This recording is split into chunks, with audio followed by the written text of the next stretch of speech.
Brazil 7টা গোল খেয়েছিল, তারপর থেকে ব্রাজিলকে নিয়ে ট্রোল হয়। আমরা দেখলাম এবারের বিশ্বকাপেও জার্মানি কুরাসাওকে 7-1 গোলে হারালো। তারপর থেকে সবাই ব্রাজিলের ওই জিনিসটাকে টেনে আনছে। ওটা টেনে তো এটা আনছে। নিয়ে কিছু বলতে চান কিনা?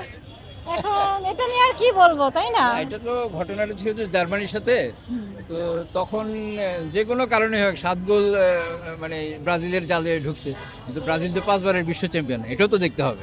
7 গোল খাওয়া যেমন খুব স্বাভাবিকভাবে আমরা নিব, 5বারের বিশ্ব চ্যাম্পিয়ন এটাও স্বাভাবিকভাবে নিব। আর্জেন্টিনা ব্রাজিলের মতো এতগুলো চ্যাম্পিয়নশিপ এখনো অর্জন করে নাই, কিন্তু জনপ্রিয়তা তো কম নাই, অসাধারণ জনপ্রিয়তা। ব্রাজিল ফুটবলের রাজা, পেলের দেশ।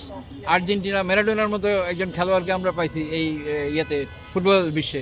তো এটা এই কাউকে ছোট করে দেখার কোনো এটা না, প্রতিদ্বন্দ্বী। সে ব্রাজিল আছে বলে আর্জেন্টিনা পারফরমেন্স দেখাচ্ছে, আর্জেন্টিনা আছে বলে ব্রাজিলের পারফরমেন্স আছে।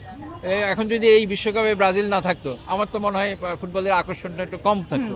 আবার একইভাবে যদি দেখি যে আর্জেন্টিনা না থাকতো, ব্রাজিল থাকতো, তাতেও ফুটবলের আকর্ষণটা কমে যেত। কাজেই প্রতিদ্বন্দ্বিতা, খুব সুন্দর প্রতিদ্বন্দ্বিতা হলে সেটা আমরা ফেয়ার অ্যান্ড প্লে চাই।